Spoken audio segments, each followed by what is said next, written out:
¿Qué tal? Aujourd'hui, nous serons en compagnie de Travis, chanteur-compositeur franco-vénézuélien. Nous reviendrons sur son parcours, sur sa passion pour la musique et pour sa culture. Il nous parlera de ses clips, de son équipe et de son évolution en tant qu'artiste reggaeton. C'est un nom qui me représente moi, et surtout qui représente les gens qui sont derrière moi, le collectif que j'ai créé, parce qu'en fait, j'ai commencé la musique grâce à des gens qui m'ont mis dedans, m'ont énormément inspiré. Enfin, ces gens-là, c'est mes potes de tous les jours, c'est toujours les gens avec qui je traîne aujourd'hui. Et on se réunissait souvent chez moi, aux 3 bis d'une certaine rue. Donc 3 bis, j'ai pris le 13 de 3 et après j'ai pris le bis et j'ai enlevé un S, j'ai mis un Z et voilà, ça a donné Trébiz. Et vraiment, au-delà de juste une adresse, vraiment ça représente le QG dans lequel j'ai commencé à faire de la musique. C'est ce que représente Trébiz. C'est un mec qui a été inspiré par d'autres personnes et qui au final s'est retrouvé à faire de la musique et à être passionné par ça. Il y a 4 ans de ça, j'avais jamais écrit un seul texte, j'avais jamais posé sur une instru et aujourd'hui, ça en fait déjà, je sais pas, 400 des instrus sur lesquels j'ai posé.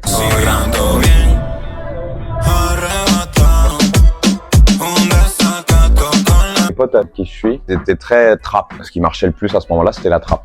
Moi, les premiers sons sur lesquels j'ai posé, c'était de la trap. Et c'était en français, en plus. Moi, au bout d'un moment, je me suis dit, bon, ma culture musicale, elle est à prédominance latine. Je me suis dit, pourquoi pas essayer sur le style de musique qui me plaît le plus. Et eux-mêmes qui m'ont dit, il y a un truc, t'as un délire, t'as une voix, etc. Donc, continue, fonce. Et on est en chemin, petit à petit. J'ai pas eu le choix. On m'a pas laissé le choix.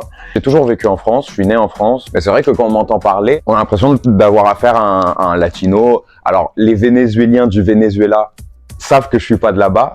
Mais par contre, toutes les personnes d'autres pays, d'Espagne, de Colombie, etc. me prennent pour un Vénézuélien, par mon accent et ce genre de choses. Moi, quand j'étais petit, du coup, forcément, j'étais influencé par l'école et ce genre de choses. Et je trouvais ça bizarre de parler espagnol. J'ai essayé de parler français à mon père. Parce qu'en fait, du coup, à la maison, avec mon père, je parlais espagnol. Avec ma mère, je parlais français. Mais avec mon père, je ne pouvais pas parler autre chose que espagnol. ¿A qué tú hablas español?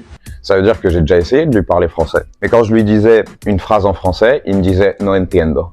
Il me regardait droit dans les yeux et il me disait « no entiendo ».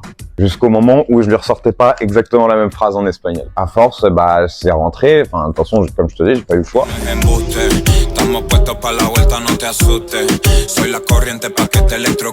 Le moment où il y a eu un tournant, c'est quand j'ai découvert le reggaeton. J'ai eu la chance de voyager au Venezuela, en fait, pour visiter ma famille. Je me suis senti énormément identifié par la culture là-bas. Je me sentais pas étranger, en fait. Un jour où ma cousine m'a mis Ivy Queen.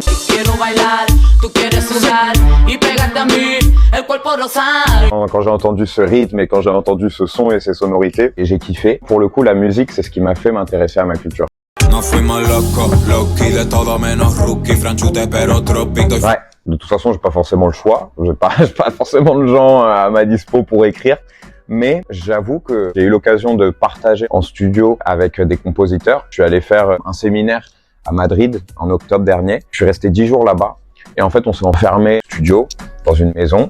On a fait de la musique pendant les 10 jours, sans s'arrêter. C'était des gens en qui j'ai confiance. Je peux leur confier certaines parties de mes paroles. Je peux leur confier l'instru. C'est une toute autre façon de travailler. Pas d'habitude. Ok, je reçois une prod. Si j'aime bien, je me mets à écrire dessus. Je trouve la structure, etc. Après, ça part, j'enregistre et on est bon. Là, on parle de tout construire de A à Z, mais de zéro. Naya Arias et Jimmy Selecta, big up à eux. Genre, t'as une connexion en studio entre nous trois qui est vraiment forte. En fait, c'est vraiment un travail en équipe. Donc je peux pas dire que ces sons-là, je les écris tout seul parce que c'est pas vrai. On les écrit ensemble et on valide tout ensemble. Et c'est aussi une excellente manière de travailler. Et je pense que le fait d'avoir travaillé comme ça m'a fait passer 2 caps, quoi. Parce que j'ai fait 2 séminaires avec eux et à chaque fois ça a été un apprentissage de ouf parce que eux c'est des latinos, ils ont des références latinos. Ils écoutent que ça. Et en fait, de me plonger dans l'univers de ces gens-là, qui est finalement le marché que je veux atteindre, ça m'a énormément appris. Et même leur façon d'écrire, leur façon de travailler. J'ai un séminaire aussi avec d'autres artistes, que des latinos. J'avais jamais vu quelqu'un se poser derrière un micro alors qu'il a rien écrit. Il a rien écrit, le mec. Il a juste la prod et c'est comme ça sort. Moi, quand j'ai commencé la musique, j'étais avec mes potes, tu vois. J'étais indé, je connaissais personne, je connaissais pas un seul latino à Paris. Aujourd'hui, tous les latinos, ils me checkent, ils me connaissent, etc. Mais avant, je connaissais pas un seul latino parce que je suis français.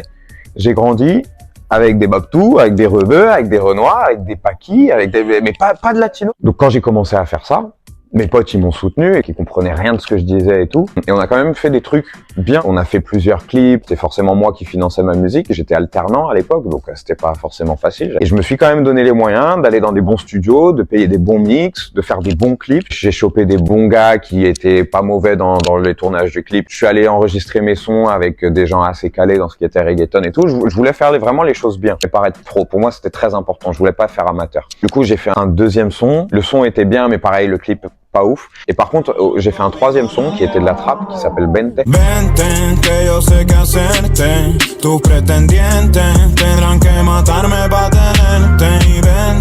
Et ce son-là, dans ma conception des choses, ça a été un tournant parce que c'est là où je me suis dit, ok, là, ça va pas juste être un hobby. J'ai une voix, j'ai un truc qui me plaît, j'ai un délire, j'en suis sûr. Donc maintenant, je vais foncer, quoi. Après, il y a eu le clip de Perreo Agresivo.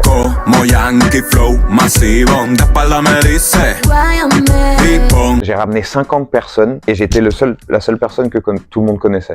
Il y avait pas de régisseur, t'avais pas de chargé de prod, t'avais rien. Là, les gens, ils venaient me demander si je trouvais qu'ils étaient bien habillés, tu vois. Alors que je devais faire artiste, je devais gérer l'entrée d'un tel, je laisse tomber.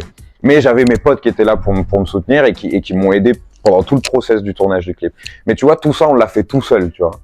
Genre, on l'a fait avec aucune production derrière, avec aucun pote influenceur, avec aucun média, avec rien. On l'a fait avec nos bits et notre couteau, si je puis dire. Pour le coup, tu vois, le résultat de Perreo Agresivo est plus qu'honnête. C'est un clip où tu te dis facile qu'il coûte 10 000 €. Parce qu'il en a coûté moins de 1000. Tu vois, je le dis, il a coûté moins de 1000 €. Je me suis fait un petit CV en tant qu'indépendant, avec des beaux clips, avec des bons sons, etc. De par moi-même qu'on a commencé un peu à me connaître dans le milieu latino parisien. Perreo Agresivo, en l'occurrence, quand je l'ai sorti, il est passé dans toutes les soirées latino. En fait, je l'ai tourné pendant le confinement.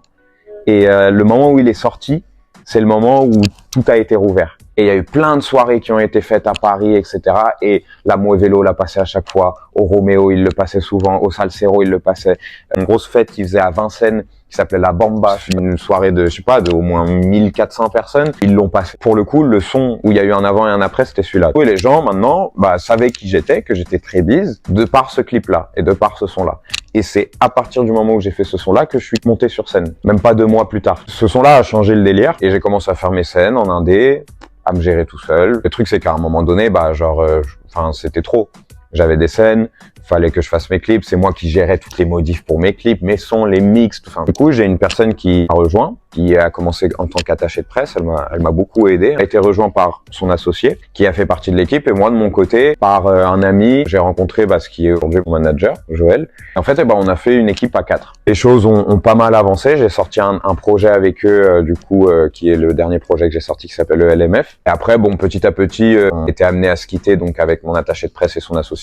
Moi, je considère qu'avec mon manager, on avance très bien. Moi, j'avais des critères bien précis dans ma tête, tu vois.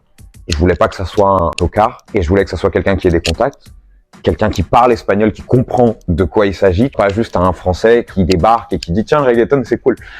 Donc, pour moi, c'était important qu'il y ait cette dimension latino et qu'il soit vraiment déter. Et pour le coup, il est déter, le poteau. Trevi como el maldito franchute. Tu sais que ça, c'était un truc en studio, c'était ultra improvisé. Je sais plus, tu sais, quand tu poses au studio, à la fin du son, tu dois signer, tu sais. Trevi como. Et après, je sais pas, un jour, j'ai fait el maldito franchute. Après, je me suis dit, attends, maldito. Bon, nous, on dit mardito, tu vois, mais au Venezuela, c'est un truc qu'on utilise tout le temps. Voilà, el maldito franchute, pourquoi? Parce que, au final, maldito, c'est un mot vénézuélien, et franchute, quand j'étais petit, j'allais en Espagne, il y avait des personnes que je connaissais là-bas, on venait faire la fête, alors que, tu sais, j'avais 16 ans, eux, ils en avaient 26, enfin, ils m'appelaient el franchute.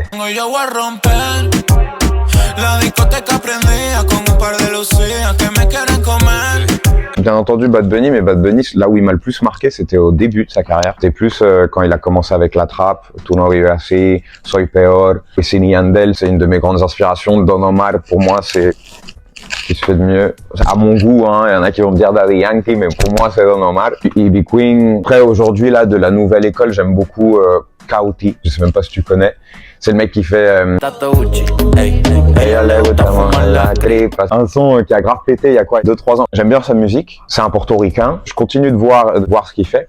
Et en fait, ce que j'admire chez ce mec et ce qui m'inspire énormément chez ce mec, c'est que le mec fait ses propres prods, il s'enregistre lui-même, il se mixe et il se masterise, tu vois. Il fait tout de A à Z. Moi, ce concept de aboutir ton art comme ça, tu vois, de début à la fin, et avoir toutes les compétences pour pouvoir faire que ton produit soit abouti, c'est trop fort. J'aime beaucoup du fade, j'aime beaucoup ce genre de choses, tu vois. Mais c'est vrai que c'est très important pour moi que dans ma musique, tu ressentes quand même cette énergie et ce tabassage en règle, hein, on va parler français, avec des grosses batteries, une basse qui te fait bouger, parce que bah c'est ça le reggaeton.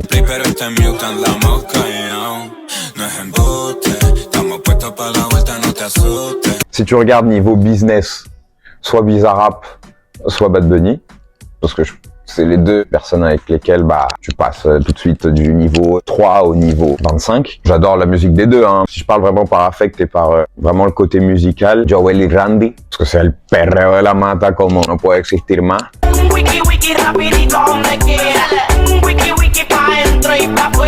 Après, j'aimerais bien aussi collaborer avec des Français, tu sais, ça c'est quelque chose vraiment qui m'intéresserait énormément, c'est d'amener des artistes urbains français sur la vibe du reggaeton. Parce qu'il y a beaucoup d'artistes français qui se sont mis à faire des sons un peu dansants, un peu club, mais c'est du Joule, quoi. Enfin, ça a pas vraiment l'essence du reggaeton. Et j'aimerais pouvoir les amener sur ce délire-là, donc pourquoi pas faire un feat avec Chris Corleone, par exemple. Dès que j'allais tout bouger, je penche à mon argent du réveil au coucher.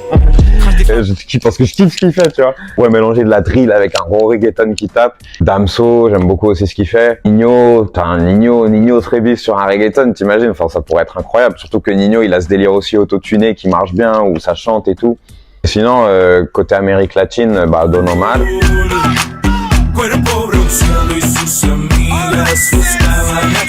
C'est pour moi le meilleur de tous les temps. Et une meuf. Casso, j'adore sa voix, j'adore son délire. Je